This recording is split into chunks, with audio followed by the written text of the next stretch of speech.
वेखण वाली अख तुहाडी होनी चाहिदी आ। जे तां मां दे कोल आ बच्चा ते मां औखे टाइम ते बच्चे नूं गोदी चक लैंदी आ। जे तुसीं परमेश्वर दे नाल हो तां खुदा तुहानूं अपनी गोदी विच चुकेगा, ठेडा नहीं लगन देवेगा। बड़े ध्यान नाल सुनिए, ये मेरा सपना है 2008 दा, जदों मैं कतर दे विच सी। पहली बारी जदों मैं ट्रैवल कीता ही 2008 दे विच कतर च।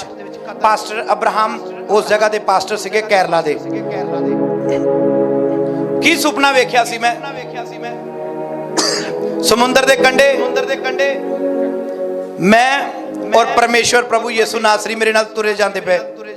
जदों तुसीं समुंदर दे कंढे तुरे जाने आ, मैं पिछे नूं मुड़ के वेखदा, मेरे पैरां दे निशान ते मेरे यीशु दे पैरां दे निशान, मेरे पैरां दे निशान ते यीशु मसीह दे पैरां दे निशान चले जा रहे ने। दो जणियां दे पैरां दे निशान आ। सुपने दी गल दस रहा, मैनूं सुपना जो आया सी जदों मैं चल रहा, मेरे पैरां दे निशान ते नाल यीशु मसीह दे पैरां दे निशान, क्योंकि समुंदर दे किनारे आ, रेत दे उत्ते पैरां दे निशान बने हुए ने।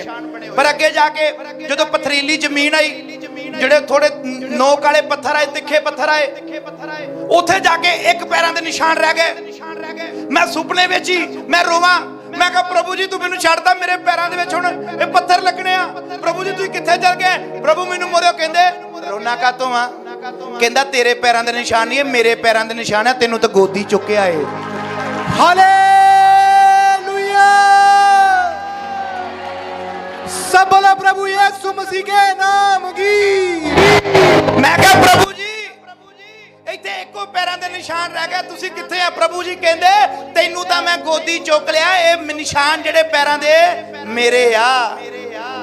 दुख दे वेले परमेश्वर तुहानूं चुक लैंदा है। कनमे जबूर पढ़दे हो, की पढ़दे हो? कनमे जबूर की लिखिआ पहली आयत विच?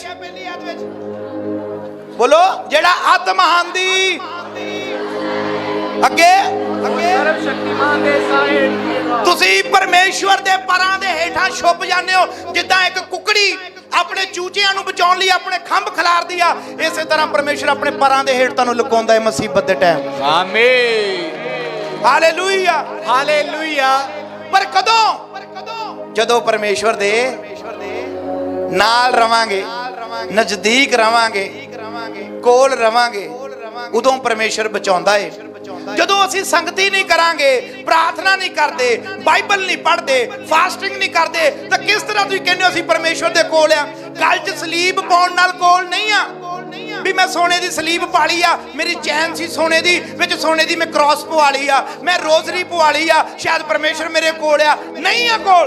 जे बाइबल नहीं पढ़ते, प्रार्थना नहीं करते, फास्टिंग नहीं करते, संगति नहीं करते, परमेश्वर तुहाडे कोल नहीं आ।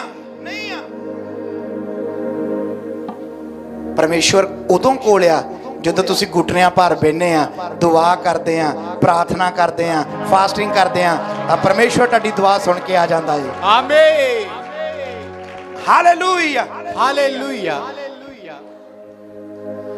अब्राहम परमेश्वर दे नाल नाल चलिया है ते लूत परमेश्वर तो दूर होया, अपने चाचे तो दूर हो गया। तां की होया? उस समय दूसरा राजा देश दा उठिया, उन्हें लूत नूं उस शहर नूं गुलाम बना के ले गए। एक नौकर आया, उन्हें आके दस्सिया तेरे भतीजे नूं राजे ने की बना लिया है, गुलाम बना लिया है। क्यों? क्योंकि लूत की होया? परमेश्वर तो दूर होया। जदों तुसीं खुदा तो दूर हुन्ने आ, ਤੁਹਾਡੇ जीवन च गुलामी आ जाती है। वो पाप की गुलामी हो सकती है, नशे की गुलामी हो सकती है, वो ਤੁਹਾਡੀ बीमारी की गुलामी हो सकती है, वो ਤੁਹਾਡੇ ਜਿਹੜੇ नशे पते हो गए, पैसे का कर्जा हो गया, होर कई तरह ਦੀਆਂ गुलामियां हो सकदियां ने। ਜਦੋਂ की ਹੁੰਨੇ ਆ परमेश्वर तो ਅਸੀਂ दूर ਹੁੰਨੇ आ, उदों गुलामी जिंदगी च आउंदी आ। लूत दूर होया परमेश्वर तो, अपने चाचे तो भी, तो परमेश्वर तो की होया? वो सोनी जिंदगी वेख के, हरिया भरिया देश वेख के चला गया।